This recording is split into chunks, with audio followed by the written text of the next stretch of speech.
Gilgame é um personagem famoso, mas as descobertas feitas no Antigo Oriente Próximo, especialmente as do meio dos anos 1800, revelaram todo tipo de estatuária e relevos que o retratavam como um dos grandes heróis, talvez o primeiro. Em uma revelação surpreendente que promete reescrever a história, cientistas fizeram uma descoberta revolucionária que deixou o mundo acadêmico em êxtase. O lendário túmulo de Gilgame, uma figura envolta em mito e lenda antiga, foi descoberto em um local tão inesperado que desafia tudo o que se sabia anteriormente sobre esse épico herói. Onde Gilgame foi enterrado e por que a localização é tão chocante? Gilgame foi um rei lendário de Uruk, uma cidade-estado no sul da Mesopotâmia, hoje no Iraque moderno. Ele viveu por volta de 2700 a.C., durante o período dinástico arcaico, quando Uruk era uma das cidades mais poderosas e influentes da região. Gilgame não era apenas um rei, mas também um herói, guerreiro, construtor e buscador de sabedoria. Ele também era conhecido por sua força, coragem e inteligência, bem como por sua arrogância, tirania e luxúria. Ele era considerado 2/3 Deus e 1/3 humano, fazendo dele um semideus ou um nefilim, termo que significa o caídos ou em hebraico e se refere à prole de seres divinos e mulheres humanas, como mencionado no livro do Gênesis. A Epica de Gilgame é uma coleção de histórias e poemas escritos em escrita cuneiforme, a forma mais antiga de escrita do mundo, em tabuletas de argila. A Epica foi composta ao longo de um longo período de tempo, desde o 3º milênio a.C. até o 1º milênio a.C., e reflete as tradições literárias e crenças de várias culturas mesopotâmicas, como os sumérios, babilônios e assírios. A Epica não era uma obra unificada, mas sim uma compilação de diferentes versões e fragmentos que foram posteriormente editados e combinados por escribas e estudiosos. A versão mais completa e famosa da Epica é a versão padrão babilônica, que data dos séculos 13 a 10 a.C. e consiste em 12 tabuletas. Esta versão foi descoberta na biblioteca do rei assírio Assurbanipal em Nínive, no século 19 d.C., pelo arqueólogo britânico George Smith. A Epica de Gilgame narra as aventuras e buscas de Gilgame, bem como sua amizade com Enkidu, um homem selvagem criado pelos deuses para ser seu igual e companheiro. Juntos, eles desafiam os deuses e enfrentam as forças da natureza, matando monstros, cortando árvores sagradas e matando o touro do céu.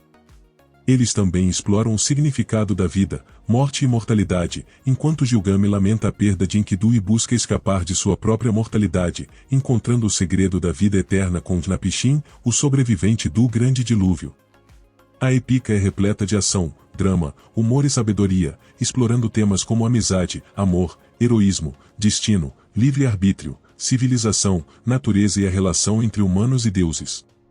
A Epica tem muitos pontos de contato e semelhança com a Bíblia e outros textos religiosos, como o Alcorão, os Vedas e o Mahabharata.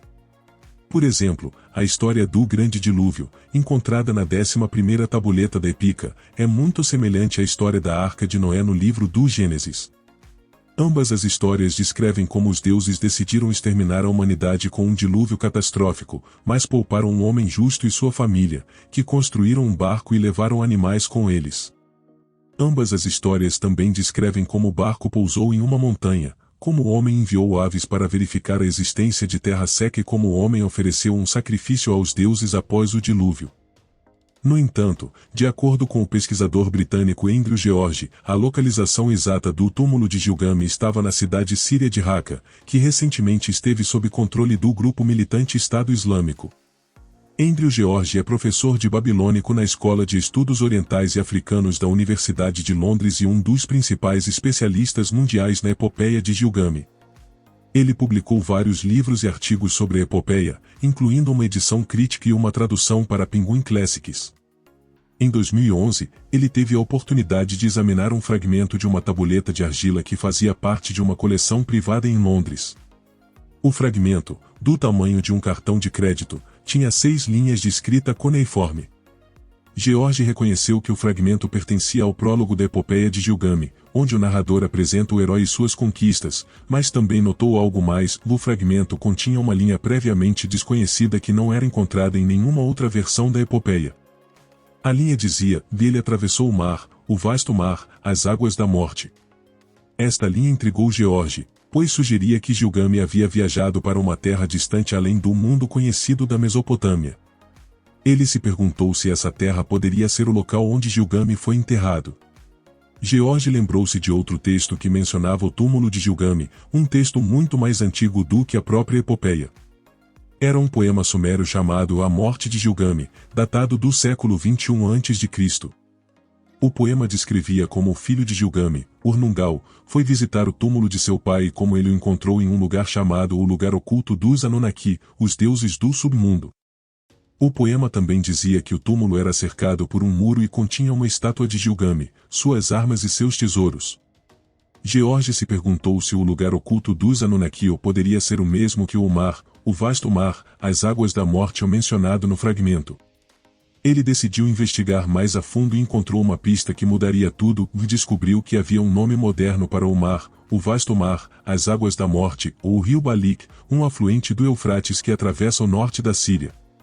E percebeu que havia uma cidade nas margens do rio Balik que correspondia à descrição do túmulo de Gilgamesh e Raqqa, a antiga capital do Estado Islâmico.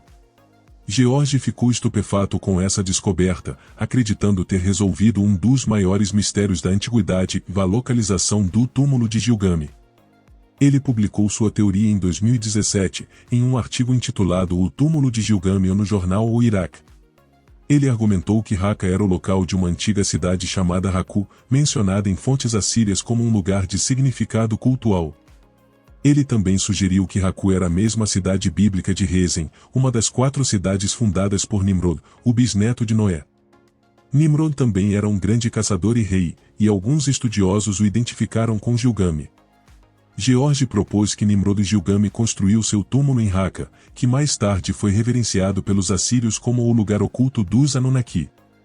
Ele também especulou que o túmulo poderia ainda estar intacto, enterrado sob a cidade moderna, e que poderia conter artefatos e inscrições inestimáveis que poderiam lançar uma nova luz sobre a epopeia e seu herói. Mas a teoria de George não estava sem desafios. Ele enfrentou várias dificuldades e críticas, tanto acadêmicas quanto práticas. Alguns estudiosos questionaram sua interpretação do fragmento e do poema sumério, argumentando que não havia evidências suficientes para ligá-los a Raqqa. Eles também apontaram que havia outras possíveis localizações para o túmulo de Gilgamesh, como a própria cidade de Uruk ou a Floresta dos Cedros no Líbano, onde Gilgamesh lutou contra o monstro Umbaba. Outros duvidavam que o túmulo tivesse sobrevivido aos milênios de guerras, invasões e desastres naturais que devastaram a região. E mesmo que tivesse, eles se perguntavam como poderia ser escavado e protegido, dada a situação instável e perigosa na Síria. George reconheceu esses desafios, mas não desistiu de sua teoria. Ele esperava que um dia pudesse visitar Raqqa e conduzir uma pesquisa arqueológica adequada. Ele acreditava que sua teoria merecia ser testada e que poderia abrir um novo capítulo no estudo da epopeia de Gilgamesh e seu herói.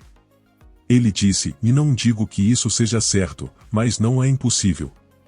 É uma hipótese que penso que merece ser levada a sério.